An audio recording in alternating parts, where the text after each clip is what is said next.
Sir dossier से क्या होता है? हमारे चाहे वो संसद हमलों का दोषी हो, चाहे वो ये 2008 के मुंबई हमलों का दोषी हो। जब कांग्रेस प्रवक्ता से 26/11 हमले पर सवाल किया जाता है तो कैसे कांग्रेस प्रवक्ता चिढ़ जाता है? चलिए डिबेट में आगे देखते हैं। मुझे लगता है कि between India and Pakistan, ending a dangerous conflict of two nations with lots of nuclear weapons. And they were going at it hot and heavy, and it was seemingly not going to stop. And I'm very proud to let you know that the leadership. Alok Sharma ji, आपकी बात मैं समझ गई। आपने कहा कि नरेंद्र मोदी के बजाय ट्रंप ने सीज फायर का ऐलान क्यों किया? व्यापार की धमकी देकर। व्यापार की धमकी उस ट्वीट में था नहीं, ये बाद का बयान है। पहले अपनी बातें तो समझ जाइए। 10 तारीख को महाराज मैं ही एंकरिंग कर रही थी, 5:28 पर उनका वो ट्वीट सोशल मीडिया का आया था। आलोक शर्मा जी, मैं सुन लूंगी, मैं समझ गई कि आप बात को कहां से कहा। आपका इतिहास बार बार मुझे ठीक करना पड़ा है ना सर। अब 10 मई की आप ट्वीट की बात करेंगे, उसको कोई करेक्ट कर दे, उसके बाद आप बात का ऑडियो लेकर आ जाएंगे, तो ऐसा तो नहीं चलेगा ना। क्यों बोल रही हैं? दर्शक समझ रहे हैं सर, ज्यादा इसलिए बोल रही हूँ, मैं एंकर हूँ शो की। दर्शक समझ रहे हैं कि दर्शक समझ रहे हैं कि आप बीजेपी को कवर फायर दे रहे हैं। उतने 6 लोगों के बराबर तो मुझे अकेले बोलना है ना सर। मैं वापस आता हूँ, सुनिए ना चित्रा जी, सुनिए तो सही। अरे चित्रा जी सुनिए तो सही। बोलिए आलोक। मैं ट्रंप का बयान चला रहा हूँ, वो साफ साफ कह रहा है कि मैंने सीज फायर कराया। हाँ। और दोनों ने व्यापार के लिए सीज फायर किया। हाँ, 10 मई को नहीं कहा ठीक है। था। अब इसमें कोई मतलब, तो मैंने ऑडियो चला दिया, वीडियो। आप वापस आता हूँ। हाँ। आप बार बार जो कह रही है ना, जो बीजेपी को कवर देना चाह रही है, कवर नहीं हो पाएगी बीजेपी इस बार। अब बीजेपी एक्सपोज हो चुकी है, कपटी राष्ट्रवाद एक्सपोज हो चुका है। बीजेपी अपना बचाव कर लेगी, बुलाया गया। आपने अगर कवर नहीं देंगे तो आप पूछ लीजिए ना, पुलवामा की जांच कहां तक पहुंची है। मैं चुप हो जाता हूँ। आप कवर फायर देती हैं, आप पूछिए के शर्मा से कि पुलवामा की जांच कहां तक पहुंची। मैं चुप हो जाता हूँ, मैं चुप हो जाता हूँ। बोलिए, पुलवामा की जांच कहां तक पहुंचे के शर्मा जी? कहिए पुलवामा की जांच कहाँ है, कहां तक पहुंची? मैं चुप हो जाता हूँ। बस पूछिए कहाँ। बोलिए के शर्मा जी, कहाँ है वो जांच? मैं एक टिप्पणी पहले कर दूं कि इनको भारत के प्रधानमंत्री के बयान थे और विदेश मंत्री। चित्रा जी सवाल का जवाब लीजिए ना आप अपने का।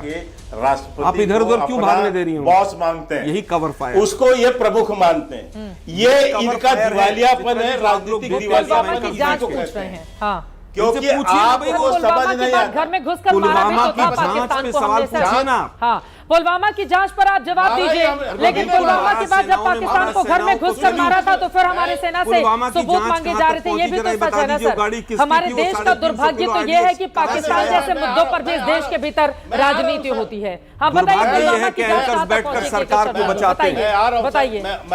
बताइए। हाँ मैं आ रहा हूँ, बोलने तो दें।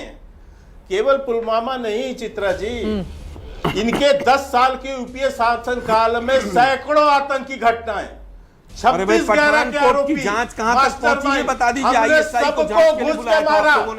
अरे जांच क्या करेगी? अरे घुस के, अरे हमने तो घुस के मार दिया। वो लाशें बिछी हुई थी और आपकी आंखों से पानी निकल रहा था। कहां तक पहुंची?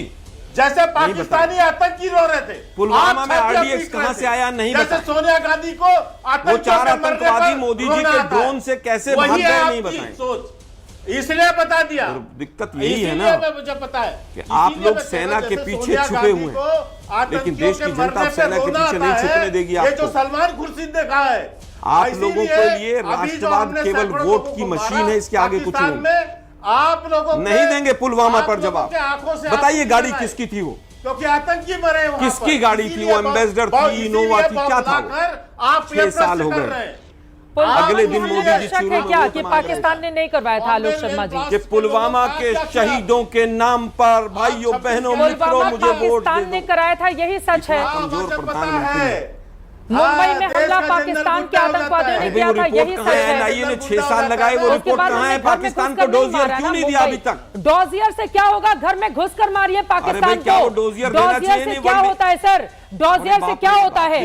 हमारे चाहे वो संसद हमलों का दोषी हो, चाहे वो ये 2008 के मुंबई हमलों का दोषी हो, डोजियर के बाद क्या हुआ? बताइए ना, क्या हुआ? उनको बच के निकलने का फिर रास्ता अब आया है ना बयान, जब उसके 14 लोग मारे गए हैं कि काश मैं भी मर जाता। हम लोग इसी तरह से तड़पता हुआ देखना चाहते हैं आतंकवादियों को। चित्रा जी बहुत अच्छी बात की आपने चित्रा जी, आपने बहुत अच्छी बात की, मैं आपकी प्रेस करता हूँ, लेकिन मैं पूछ रहा हूँ कि अगर उसका जांच पूरी हो जाती 6 साल में, और देविंदर सिंह कहाँ है जो डीएसपी आतंकवादियों को गाड़ी में लेकर घूम रहा था? पत्रकारिता कर रहे हैं, हर बार डॉजियर भेजा जाता है, फिर कवर फायर देनी, आप बोलने नहीं देती है विपक्ष को। यही तो बात है ना, दिक्कत आलोक शर्मा जी, विपक्ष को आप बोलने नहीं देती। आलोक शर्मा जी, मैं फिर कहूंगा मीडिया कि अगर आज वो एनआईए का डोजियर इन सांसदों के हाथ में होता, शो देख ले हमारे दर्शक, सुन तो लीजिए ना, आप हमसे ज्यादा बोलती हैं यार, रुकती नहीं है आप बिल्कुल। चित्रा जी सुनिए तो सही आप जरा बात, ये सांसद जो गए हैं, अगर ये पुलवामा की जांच का डोजियर साथ लेकर जाते तो अच्छा रहता कि नहीं? आया ना, बता दीजिए चित्रा जी, आप ही बता दीजिए। हाँ, क्या करते हैं डोजियर से क्या होता है सर? 2008 के बाद बताइए ना, जाने कितने डोजियर अगर जांच पूरी होती और पाकिस्तान का डर में खड़ा होता तो मैंने ही पढ़ी है होता कि नहीं यूपीए होता? सरकार के समय डोजियर सौंपा गया पाकिस्तान में। क्या होता है डोजियर से सर? कुछ क्या होता है? जब तक घर में घुसकर मारो नहीं तब तक चैन नहीं मिलता है, और हमेशा यही करना चाहिए किसी की भी सरकार हो। मुझे बताइए, अटल बिहारी वाजपेयी की वो पंक्तियां याद आ गई, सरकारें आएंगी जाएंगी, पार्टियां रहेंगी बनेंगी बिगड़ेंगी, लेकिन ये देश रहना चाहिए। और पाकिस्तान जब जब हिमाकत करे, किसी की भी सरकार रहे, घर में घुस कर मारना चाहिए। ये कवर फायर देना नहीं होता, ये देश की भावना है, ये देश की भावना है, ये देश की भावना है। 2008 के बाद 2 टुकड़े किए होते हैं पाकिस्तान के, वो दोबारा फैलाता नहीं हमारे सामने, ठीक है।